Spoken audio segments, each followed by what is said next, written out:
Mayday, Mayday, Mayday. May 1st, 1972, I was born. That is how I started off my 2013 Cherry Creek Toastmasters Icebreaker. I wrote that speech out word for word, and then I memorized the whole thing, and I rehearsed it for hours. Diana Thompson, one of our former members and an incredible actress, imparted the knowledge upon me that for every minute of a speech, you should practice 1 hour. That speech was 5 to 7 minutes long, and yes, I did probably put about 7 hours into it. I gotta tell you, ladies and gentlemen, that's just not sustainable. I don't have the time, the bandwidth, or the energy to put 7 hours into every single speech. Something had to change. Mayday is the international distress call. You've seen it in all the popular movies, right? They're on the microphone, Mayday, Mayday, Mayday. And I see that there's a distressing thing when it comes to people who write their speeches out word for word. Because you're either going to read it to us, or you're going to try to memorize the whole thing and recite it to us. And there's two problems with that. One, we're not in third grade anymore. Please don't read to me. Talk to me. Have a conversation with me. And if you're trying to recall the whole thing, well, you're setting yourself up for a lot of stress and a potential failure, because most of us are not professional actors. We don't have the capacity or the technique of how to memorize things word for word. So what are we to do? Well, I believe that that writing for reading and writing for speaking are on opposite sides of the same communication coin. Both are designed to impart information and a message to the audience. When we write for reading, we have a chance to sit down and really craft those sentences and pick specific words and the punctuation, and we create paragraphs and we become authors. That's writing for reading.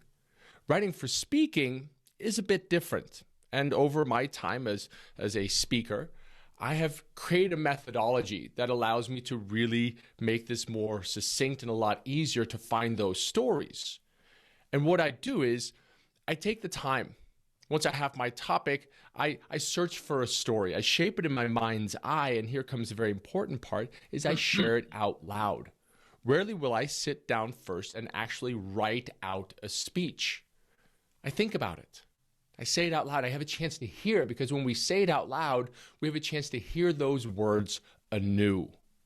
Once I've said it a couple of times, then I go in and I capture the key words. The key words for this speech, Mayday, because it kicks the whole thing off with my time at Cherry Creek when I started my icebreaker. Mayday is the second one that I come to because it's the international distress signal. The third key word in my speech here today is writing for reading. I know it tees up everything else that comes underneath it. When we have a chance to capture those keywords, we're able to recall the experience. And we're able to tell it from a standpoint of being present in the moment. For you see, when you are reading something to us or you are memorizing something, you're not really present. You're in your head. You're not in the body and in the moment. Because when we speak, yeah, there's breaks. There's chances where we have a chance to think about the next thing that we're going to say. It is daunting to stand before a live audience and connect with them and tell a story. I understand that. Do not place the additional pressure upon yourself of memorizing your speech, because we've seen it here at Cherry Creek Toastmasters, which is a safe place, right? We can't fall down here. We can only keep trying because the community is going to continue to pick us up. So the next time you have a chance to speak, to tell a story, to connect with your audience, search, shape, and share that story out loud before you ever even get here. Hear yourself say it over and over again. Capture those key words. And also immerse yourself in the knowledge that the audience wants one thing. They want you to win. They're always rooting for you. And also feel comfortable and safe that you're going to tell that story slightly different every single time. That's what makes it fun. That's what makes it really exciting, is knowing that you have a chance to relive that moment and tell that story again. Tell it anew, but slightly different. Public speaking can be a dauntless endeavor.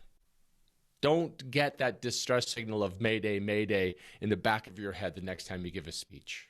Search, shape, share, capture the key words, and be present in the moment. That is how you can change the way you speak.